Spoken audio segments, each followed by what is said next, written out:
delayed o walang OTP na natatanggap ang GCash mo. Subukan mong gawin ang mga sumusunod na paraan. Unang paraan.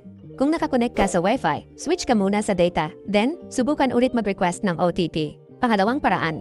Kung nakadata ka naman, switch ka muna sa Wi-Fi, then, subukan ulit mag-request. Kung wala kang Wi-Fi, makikonek ka muna saglit sa kapitbahay o malapit mong kamag-anak. Kung wala kang data, paload ka kahit konting pandata lang. Kung wala pa rin, then, mukhang maintenance ang OTP ni GCash.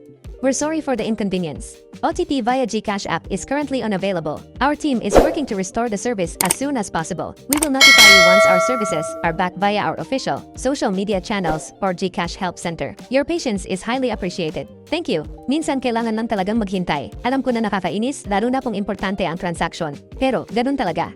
Good things happen to those who wait. Kahit inis ka na, relax lang. Kung may client ka, subukan mo na lang mag-explain sa kanya. At kung nagbabayad ka ng GCash sa cashier at humaba na ang pila dahil walang OTP na dumarating, next time, be ready for the worst case scenario. Dapat lagi tayong may dalang ekstrang pera sa bulsa para di tayo naaabala at di rin tayo nakakaabala ng iba. Tayo na ang mag-adjust, hindi si GCash ang mag-a-adjust. Huwag pong kalimutang i-like at i-share ang ating video. Thank you for watching.